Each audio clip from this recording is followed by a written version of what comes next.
कबीर के दोहे भावार्थ सहित संख्या 11 से 20। दोहे संख्या 11। जहाँ दया तहाँ धर्म है, जहाँ लोभ तहाँ पाप, जहाँ क्रोध तहाँ काल है, जहाँ क्षमा तहाँ आप। भावार्थ। कबीर दास जी कहते हैं कि जहाँ पर दया है वहीं पर धर्म होता है, जहाँ पर लोभ होता है वहीं पाप होता है, जहाँ पर क्रोध होता है वहाँ पर विनाश होता है, और जहाँ पर क्षमा होती है वहीं पर आप अर्थात ईश्वर का वास होता है। इस दोहे का भाव है कि हमारे व्यक्तित्व में मानवीय गुणों का होना अत्यंत आवश्यक है। दया, धर्म और क्षमा जहाँ पर होते हैं वहीं पर ईश्वर का वास होता है। दोहे संख्या 12। धीरे धीरे रे मना, धीरे सब कुछ होय, माली सींचे 100 घड़ा, ऋतु आए फल होय। भावार्थ। कबीर दास जी कहते हैं कि ए मन तू धीरज रख, क्योंकि संसार में जो भी होता है वह धीरे धीरे होता है, धीरज के साथ होता है। समय के साथ ही सब कुछ परिपक्व होता है।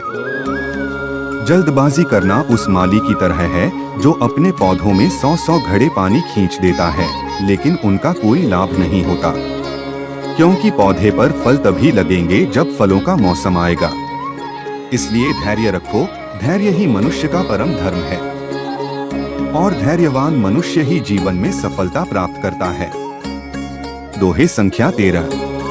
कबीरा ते नर अंध है, गुरु को कहते और हरि रूठे गुरु ठौर है, गुरु रूठे नहीं ठौर। भावार्थ। कबीर दास जी कहते हैं कि वे लोग अंधे और मूर्ख हैं जो गुरु की महिमा को नहीं समझ पाते। यदि ईश्वर आपसे रूठ जाए तो गुरु का सहारा है, परंतु गुरु आपसे रूठ जाए तो इस संसार में कहीं आपको सहारा नहीं है। दोहे संख्या 14। 5 पहर धंधे गया, 3 पहर गया सोए, 1 पहर हरि नाम बिन, मुक्ति कैसे हो। भावार्थ। कबीर दास जी कहते हैं कि हे मनुष्य, तू 5 पहर काम करता है, रोटी कमाता है, धन एकत्रित करता है जो तेरा कर्म है। इसके पश्चात अपनी थकान मिटाने के लिए तू 3 पहर तक विश्राम करता है, निद्रा लेता है, जबकि एक पल भी तू ईश्वर का नाम नहीं लेता है। जरा सोच, जो पाप तूने किए हैं उनसे मुक्त कैसे हो पाएगा। दोहे संख्या 15। कबीरा सोया क्या करे, उठी ना भजे भगवान, जम जब घर ले जाएंगे, पड़ी रहेगी म्यान। भावार्थ। कबीर दास जी कहते हैं कि हे मनुष्य, तू शारीरिक अभिमान में सोता रहता है, उठकर भगवान को भी नहीं भजता है। जिस दिन यमदूत तुझे अपने साथ ले जाएंगे तो तेरा यह शरीर खाली म्यान की तरह पड़ा रह जाएगा। दोहे संख्या 16। शीलवंत सबसे बड़ा, सब रत्नन की खान, 3 लोक की संपदा, रही शील में आन। भावार्थ। कबीर दास जी कहते हैं कि जीवन में विनम्रता सबसे बड़ा गुण होता है, यह सब गुणों की खान है। सारे संसार की संपत्ति होने के बाद भी सम्मान विनम्रता से ही मिलता है।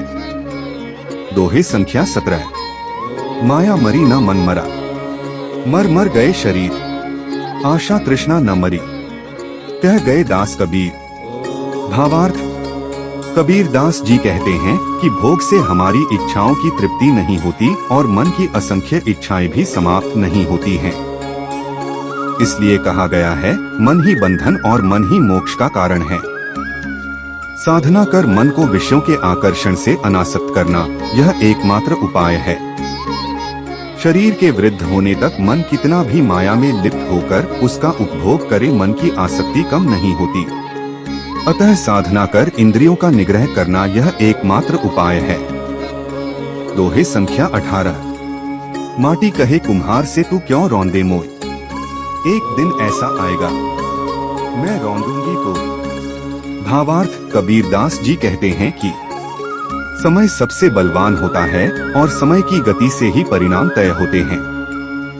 माटी कुम्हार से कहती है कि तुम मुझे क्यों रौंदते हो, एक दिन ऐसा आएगा जब तुम्हारा विनाश हो जाएगा और तुम भी माटी में मिल जाओगे, अर्थात मैं तुम्हें रौंदूंगी।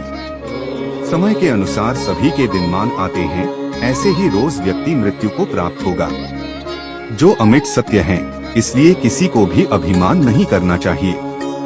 काल किसी को छोड़ने वाला नहीं है। दोहे संख्या 19। रात गवाई सोए के, दिवस गवाया खाए, हीरा जन्म अनमोल था, कौड़ी बदले जाए। भावार्थ, कबीरदास जी कहते हैं कि हम आलस्य में और माया के भ्रम जाल में फंसकर अपने अमूल्य जीवन को समाप्त कर देते हैं। जैसे कोई अज्ञानी व्यक्ति हीरे को कौड़ी में बदलकर रख देता है। यह जीवन हीरे के समान अमूल्य है, जिसका महत्व समझना चाहिए।